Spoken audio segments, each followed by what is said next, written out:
Haryana high alert గా ఉంది. జాట్ల ఆందోళనలతో ప్రభుత్వం అధికారులు అప్రమత్తమయ్యారు. జాట్ల జనాభా ఎక్కువగా ఉన్న ప్రాంతాల్లో 144 సెక్షన్ విధించారు. ఇక రోహ్తక్ లో జాట్లు కమ్యూనిటీ మార్చ్ చేపట్టారు. దీంతో ఎలాంటి పరిస్థితినైనా ఎదుర్కొనేందుకు సిద్ధమయ్యారు పోలీసులు.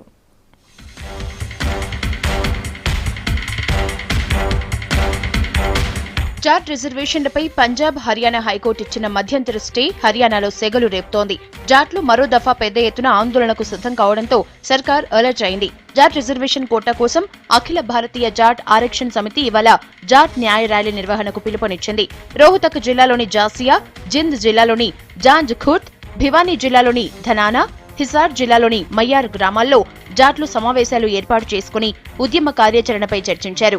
శాంతియుతంగానే తమ ఉద్యమం సాగుతుందని అన్నారు జాట్లు. बिल्कुल हम अपने साथियों से भी, अपने समाज से भी, और अपने समाज से तो हमारा समाज तो बिल्कुल शांति प्रिय ही बैठेगा. ये आरक्षण हमारा मुद्दा हम मांग रहे हैं. हमारी किसी से व्यक्तिगत लड़ाई नहीं है. लड़ाई हमारी सरकार की है, लड़ाई हमारी प्रशासन से लड़ाई नहीं है, हमारी किसी जाति विशेष से लड़ाई नहीं. గతంలో జరిగిన ఉద్యమం సృష్టించిన హింస, భారీ నష్టాన్ని దృష్టిలో పెట్టుకుని భద్రతా ఏర్పాట్లు చేసింది ప్రభుత్వం. అన్ని జిల్లాల్లోనూ 144 సెక్షన్ విధించారు. పోలీసులకు భారీగా ఆయుధాలిచ్చారు.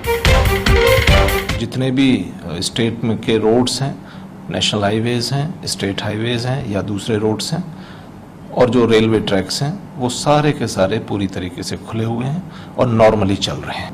पुलिस की तरफ से सभी तरह के अरेंजमेंट किए गए हैं. हमारे जो स्टेट की, जो डिस्ट्रिक्ट की जो फोर्सेज हैं, वो पैरामिलिट्री फोर्सेज हैं, वो लगाई गई हैं. एंटी राइट इक्विपमेंट प्रोवाइड किया गया है और साथ में जो लेस लेथल वेपन्स हैं या जो गन्स एटसेट्रा हैं, वो भी उनको प्रोवाइड की गई. ఉద్యమాన్ని పర్యవేక్షించేందుకు స్టేట్ సెక్రటేరియట్ లో కంట్రోల్ రూమ్ కూడా ఏర్పాటు చేశారు. 55 కంపెనీల బలగాలను భద్రత కోసం ఉపయోగిస్తున్నారు. కేంద్ర బలగాలకు చెందిన 7,000 మంది సిబ్బంది కూడా సెక్యూరిటీలో పాల్గొంటున్నాయి.